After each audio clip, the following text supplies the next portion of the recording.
मेरे शौहर मोहम्मद आरिफ मोहम्मद जहांगीर ने दिनांक 29/5/22 को हीना कौशल नाम की महिला से निकाह कर लिया।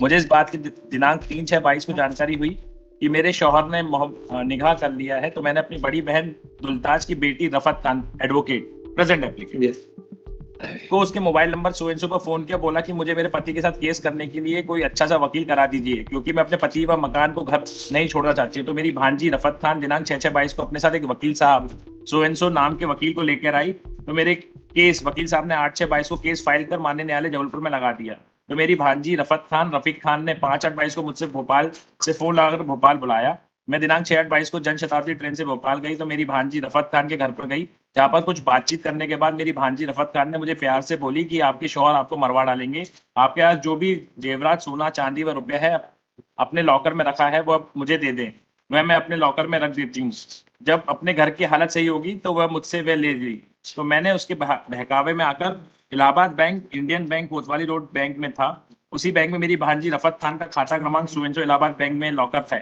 तो मैंने अपनी भांजी रफत खान को अपने लॉकर में अंदर रखा हुआ जेवरात सफेद सो पूरी लिस्ट है एवं चांदी की करके दे दी। दिस इज द एलिगेशन और entire case of the present applicant है कि मैंने उनका केस लड़ा था, मैं उनकी भांजी भी हूँ। जिस लॉकर का वो बोल रही है कि उनके लॉकर से निकाल के मैंने अपने लॉकर में रख दिया, वो लॉकर कभी ऑपरेट ही नहीं। I have cooperated in the investigation, police ने जब भी बुलाया मैं गई है। फिर मैंने इनिशियली कंप्लेंट पहले करी पेज 33 इस पे रिसीविंग 33 22/1/25, इसलिए मैं डेट ऑफ एफआईआर बता रहा था कि इस एफआईआर की डेट जो है वो 24/4/25 और मेरी शिकायत जो पहले हम लोगों ने करी थी रफत खान वो है 22/1/25 की। 34 के अभी ये ऑपरेशन ब्लॉकर अब पूरे लॉकर ऑपरेट नहीं हुआ। हाँ चलिए बताइए सर, इससे लास्ट पेज 34 पे वो जो सबमिशन है, क्योंकि ट्रायल कोर्ट ने ये लिख दिया कि हमने ऑपरेट किया लॉकर, ये इंडियन बैंक का सर्टिफिकेट है पेज 34 पे, लॉकर नंबर 185 और लॉकर नंबर 24 का हमने आरटीआई में डॉक्यूमेंट प्राप्त किया है। Page number 34 next page. Yes ये इलाहाबाद बैंक का जो अब इंडियन बैंक हो गया है 22/1/21/2/25 का ये जो ऊपर का है ऑपरेटेड बाय रफत खान। इसमें देखें सर, इसमें पूरी जानकारी 1 जनवरी 22 से 25 तक की है, पर 22 में हमने लॉकर ऑपरेट करा ही नहीं जो एलिगेशन। इसमें डेट जो है 23 और 24 की, हमने 22 का जो एलिगेशन एफआईआर में बता रहे हैं 6/8/22 को मैंने लॉकर ऑपरेट किया, इन्फॉर्मेशन दी है जनवरी से, हमने कभी ऑपरेट ही नहीं किया, तो एलिगेशन ही नहीं है। और फर्दर मान लो in light of Avnesh Kumar I am ready to copy 406 lady है, एडवोकेट है, प्रैक्टिसिंग लॉयर, कहीं जाएगी नहीं बारात में। बताइए तिवारी जी। सर लगभग 2 करोड़ की संपत्ति इनकी भांजी थी, उनके विश्वास में लेके कि तुम्हारे जो हस्बैंड हैं वो तुमसे ये सारे जेवर छीन लेंगे, इसलिए तुम मेरे लॉकर में रख दो। चूंकि ये एडवोकेट है, इन पर उसने विश्वास किया, तो इनने सारे जेवरात उसके, लगभग उसकी कीमत 2 करोड़ रुपए है, उसके जेवरात अपने लॉकर में रख लिए, उसके बाद वो गायब कर दिए। तो जहां तक ये कह रहे हैं कि लॉकर का ऑपरेट नहीं किया, तो इनने ऑपरेट किया है, ये इनके 34 नंबर पेज में स्वयं बता रहा है। ये उसके बाद ये कब रखा दोनों का 2 डिफरेंट लॉकर होगा सर, अलग अलग लॉकर, अलग अलग लॉकर है सर। तो उसका लॉकर नंबर क्या है कंप्लेनेंट का? सर ये यहाँ पे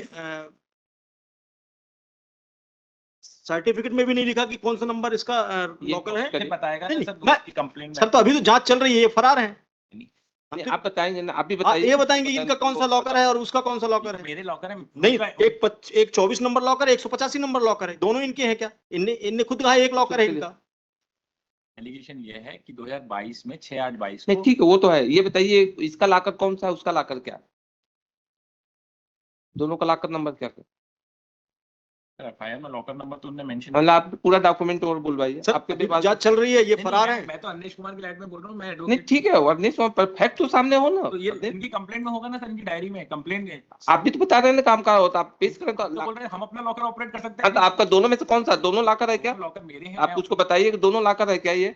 सर इसमें लिखा है ऑपरेटेड बाय रफत खान। नहीं तो ये कर रही थी, लेकिन एक लॉकर उसका, एक लॉकर इनका है। सर एक काम करें ना सर, इसमें लॉकर खुलवा लें, हम जाके कॉपरेट। नहीं अभी हम भी कोर्ट का काम ही थोड़े को लॉकर खुलवाएंगे, कोई वो कर रहे हैं इनकम टैक्स का, हम कोई नहीं रेट डलवा रहे हैं सर 406 प्रश्न वो नहीं है, वो बात की बात है। फैक्ट पर हमको फैक्ट क्लियर कर दीजिए, इसका लॉकर नंबर क्या है, उसका लॉकर नंबर क्या है। इनसे जब वो लगातार पैसे, इनकी चूंकि सगी भांजी है सर, आपकी डायरी सर मैं बता रहा हूँ, हाँ सगी भांजी है, जब इनसे उसने पैसा अपना सामान मांगना वापस किया, तो ये इनने शिकायत कर दी, कंप्लेंट जो बता रहे हैं ये उसके बाद किया जब उसने मांगना शुरू किया। ये बुलवा लीजिए, उसका लॉकर नंबर क्या है, इसका लॉकर नंबर क्या है, दोनों का लॉकर सर वो किसके नाम से बुला। आप भी वैसे सर इनको बताना चाहिए, लेकिन मैं बुलवा लेता हूँ, आप भी बता देंगे, मैं पता कर लेता हूँ सर, अभी जांच चल रही है शुरुआती। ठीक, नेक्स्ट वीक कर दीजिए बुला। ठीक, नेक्स्ट आप आगे। हम्म, First application for grant of anticipatory use. Yes, Offense under section 8/18 of NDPS Act. But what has happened that from co-accused person 40 grams of smack was seized. Subsequently, memorandum was recorded and I have been implicated in this matter. Absolutely no evidence in the FIR. My name was not there. There are in fact many co-accused persons. Many of them have been granted bail by the honorable court. But that was not regularly. Since there was seizure on there. So I have annexed the orders from page number 11, 13, 15, 17, 19. Manoj.